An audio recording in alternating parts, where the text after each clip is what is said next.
500 years of oppression, and somehow I find this the most irritating. Welcome to the Angry Indian Girl Radio Podcast.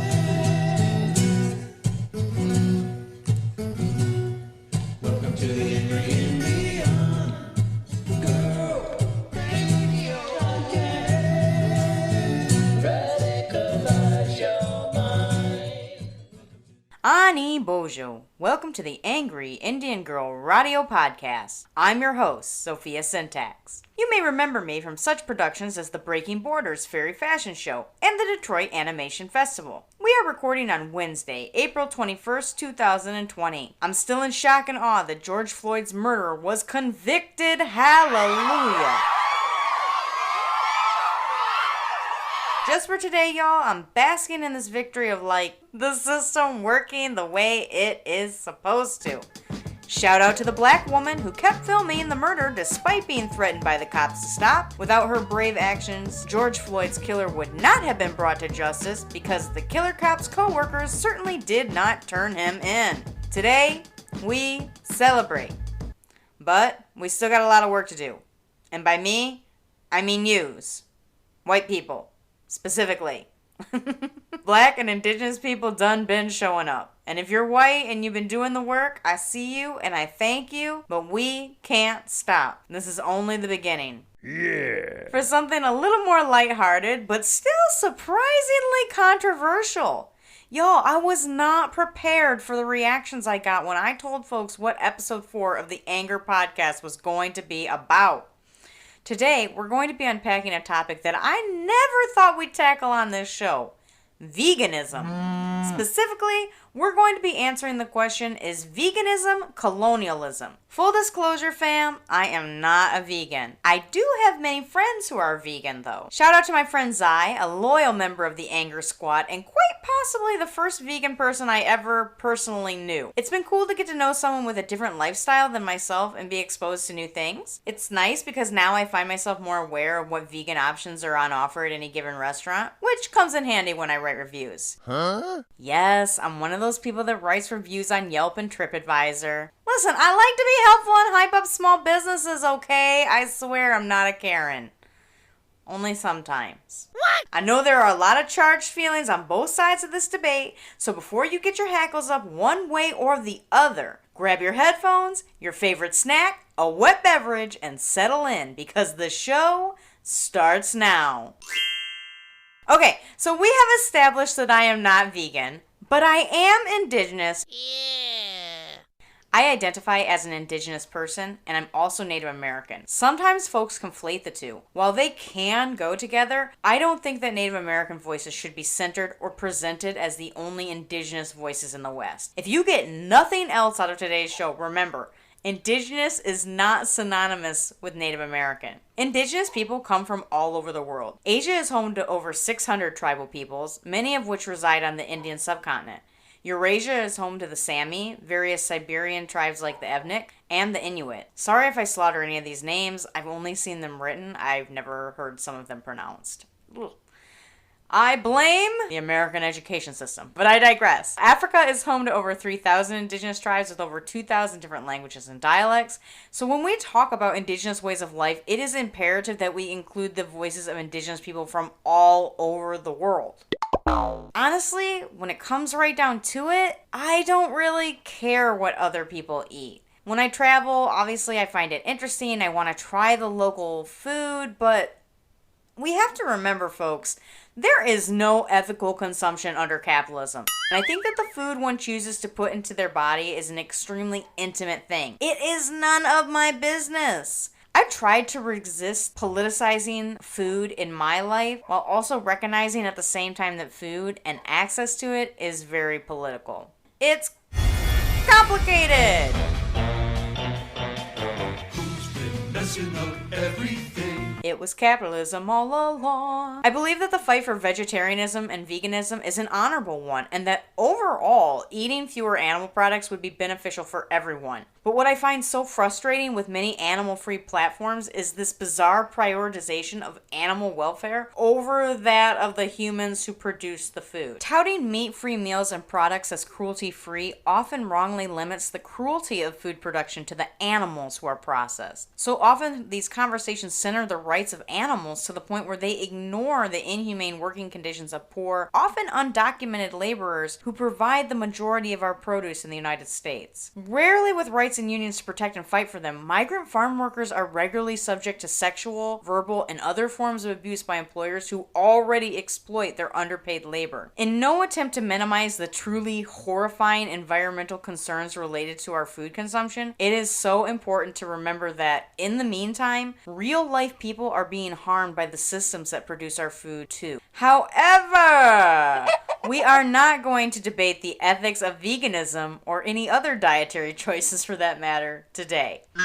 For more information on that topic, I suggest checking out the Food Empowerment Project, or FEP. Their goal is to raise awareness about how our food choices can change the world. By making informed, ethical food choices, we can make a difference and take a stand against abuses. FEP encourages people to use their individual choices to eat with their ethics and use their collective voices to help bring about positive change. They help us look at food justice from a broader perspective and emphasize ways to look inwards at issues within our own country, as there is a huge injustice taking place in how food is produced here in the United States. The food decisions that we make here impact communities abroad. The deforestation required to produce meat that the U.S. then imports, as well as domestic factory farming, contribute to the destruction of local and global ecosystems. Part of the problem here is that indigenous food sovereignty is already disrupted. Veganism didn't do that. Colonizers and ranchers did, the same ranchers who now supply animal products on that same stolen land.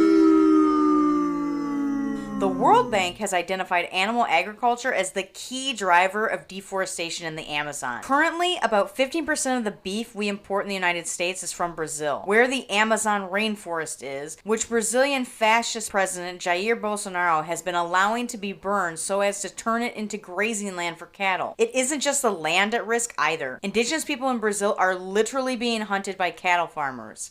But I digress. With a goal of lessening the suffering of non-human animals while encouraging people to go vegan and therefore eat more produce, it's important that we also advocate for the rights of those who pick our food. FEP works to advance the rights of farm workers by supporting corporate, legislative, and regulatory changes. Visit their website, foodispower.org, to learn more.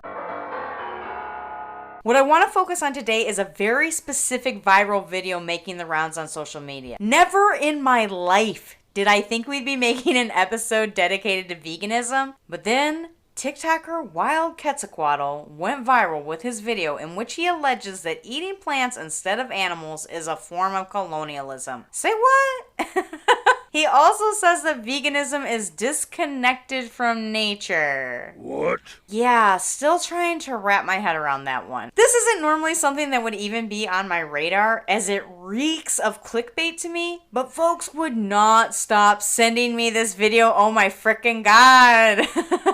Anger Squad, please. Do your part to stop the spread of fake news. When you see videos with polarizing hot takes, think twice about them. Who stands to gain from your share? And is that person even from the communities affected by the rhetoric they're espousing?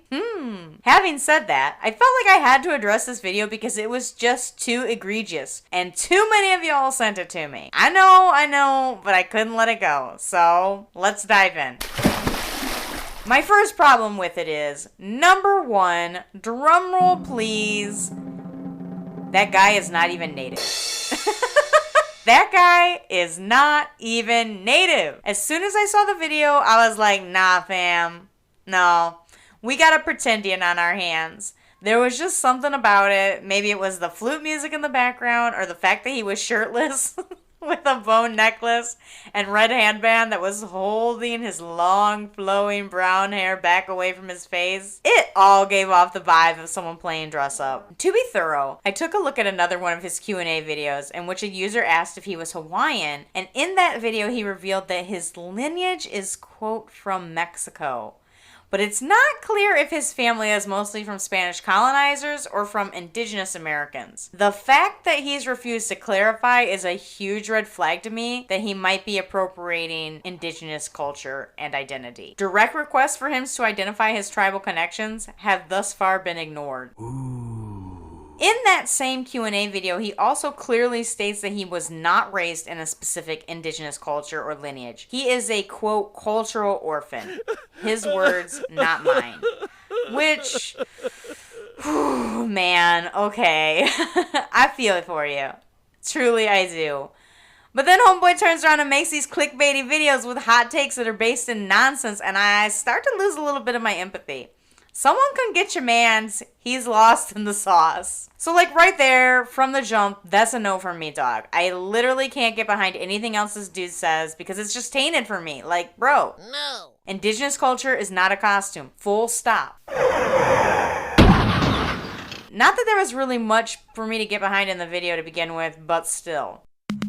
My second issue with the video is that this argument erases Black, Indigenous, and other people of color from the vegan narrative. Veganism is not the exclusive realm of white hipsters with dreadlocks. White supremacy really don't want to give people of color or Indigenous communities credit for any damn thing. Like they ain't done been living a vegan lifestyle for generations now. For real, for real. Stock photo sites offer a strange crystal ball into society that can reveal uncomfortable truths about mainstream narratives if we stop to think about them. When I searched for vegan to make posts to promo this very episode, my search results were overwhelmingly white. The growing trend of white veganism perpetuates the idea that veganism goes hand in hand with health and wealth, which erases Black, Indigenous, and people of color from the conversation, despite the fact that veganism is historically and culturally rooted in Black, Indigenous, and people of color communities. Finally, the argument that veganism is colonialism misses the big picture. One of the most significant challenges to food sovereignty everywhere is climate change, and animal agriculture is one of the key contributors to that, too. Notice I say animal agriculture. I'm not talking about my Inuit cousins hunting seal and moose.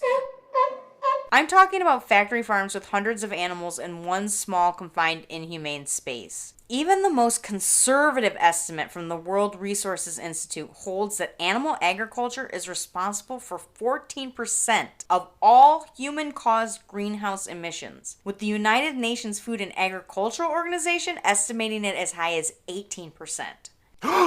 According to even the lowest of these estimates, this means that animal agriculture accounts for more greenhouse emissions than the combined total of every car, truck, train, airplane, and ship on the planet. Wow! We all know that climate change disproportionately impacts remote and Indigenous populations, and we also know the key industries causing it. It isn't vegans. When it comes to food dependence, we must talk about Indigenous land being stolen to grow animal feed or to use as grazing land.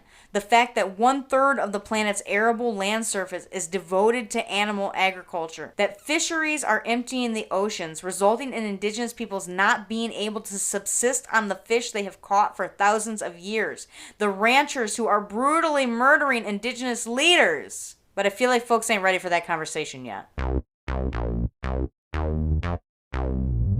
What really connects Black, Native American, and other Indigenous communities globally, more than anything, is this fight for food sovereignty. Food sovereignty is the right to have healthy and culturally appropriate food produced through ecologically sound and sustainable methods, and the right to define one's own food and agricultural systems. In the United States, the Navajo Nation has long been at the forefront of the food sovereignty movement, along with several other First Nations and Native American tribes. In the Pacific Northwest, for communities like the Squamish, food sovereignty looks like fighting for rights to salmon fishing. For the Inuit in Canada and the Arctic Circle, food sovereignty looks like fighting for the rights to continue seal hunting. For the Mohawk, food sovereignty includes seed keeping. Each community has its own unique approach to food sovereignty, but what connects them is a focus on controlling the production of their food and ensuring the survival of traditional Native American food systems. Which brings us to our Anishinaabemowin word of the episode. Our Anishinaabemowin word of the episode is WIISINIDAA, WIISINIDAA, WIISINIDAA. That means, let's eat. Definitely something you're going to want to be able to say if you want any fry bread when you go to your next powwow. It's also going to come in handy for our spotlight. This episode, I'm showcasing a selection of Indigenous cookbooks. My first recommendation is written and compiled by the Great Lakes Indian Fish and Wildlife Commission. All the recipes feature traditional Anishinaabe foods which support a healthy lifestyle. The title of the book is Mino WIISINIDAA, Let's Eat Good. Traditional Foods for Healthy Living, and was the result of a 3-year project that included numerous interviews with Anishinaabe tribal members and elders. The next cookbook on our list is The Forgotten Traditional Foods of Fisher River by the University of Winnipeg and the Fisher River Cree Nation. This may be one of the few Indigenous cookbooks that features both English and Indigenous languages side by side. Winner of the Gourmand 2020 Spring Harvest Award, this book is a collaboration between the University of Winnipeg Indigenous Studies Department and the Fisher River Cree Nation. It shares recipes, teachings, and stories of traditional foods and its importance in improving the health and well-being of the community. This cookbook is available for purchase by contacting Crystal Moore at cg.moore, MOORE, at uwinnipeg.ca. Funds from the book are contributed to support student activities in the Indigenous Studies Department and the revitalization of Indigenous foods. To shake things up and show off the diversity of Indigenous diets in the United States, we have the Pueblo Food Experience Cookbook, Whole Food of Our Ancestors, by Roxanne Swensel and Patricia M. Perea. This cookbook focuses on the Pueblo people of New Mexico and their traditional food systems. It focuses on pre-colonial ingredients and emphasizes the use of chemical-free, natural, and organic products. Its goal is to promote healing and balance by returning to the traditional foodways of the Pueblo people. My final recommendation for this week's Spotlight is Feeding 7 Generations, a Salish Cookbook by Elise Krohn and Valerie Segrist. This book focuses on 15 of the most beloved traditional Salish recipes.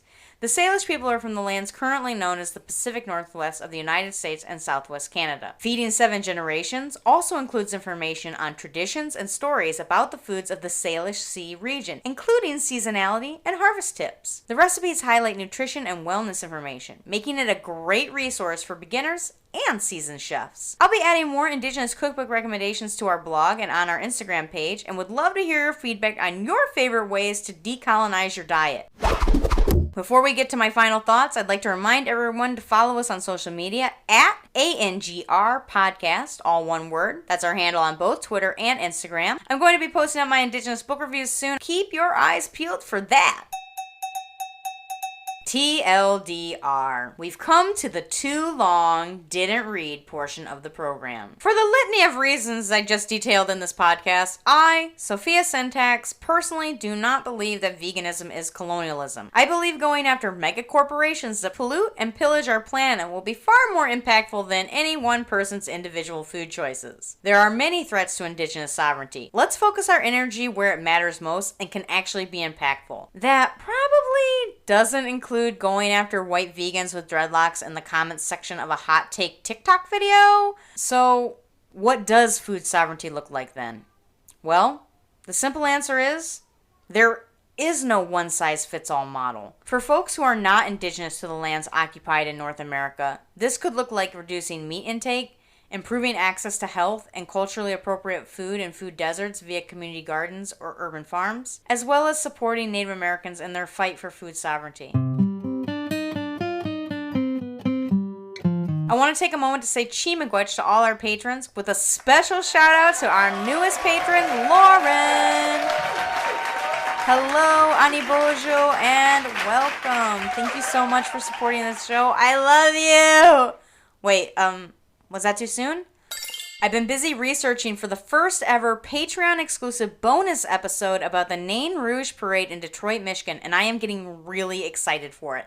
I hope you all enjoy listening to it as much as I have enjoyed making it. You too can get awesome bonus episodes and support continued accessibility of the show by going to patreon.com, patreon.com/Sofia Syntaxx, SOFIASYNTAXX, all one word, and joining at whatever level you can. You can also feel free to not join our Patreon. That's totally cool too. You're part of the ANGR squad just by being here and listening to even a fraction of the show, and that is freaking awesome. There's tons of podcasts out there, so it means a lot to my little demon heart that you're here listening to me. Aww. If you know someone who would enjoy our show, please be sure to share it with them. Stay hydrated and make sure you get some fiber. Miigwech, minwa, miiwi. Thank you, and that's all.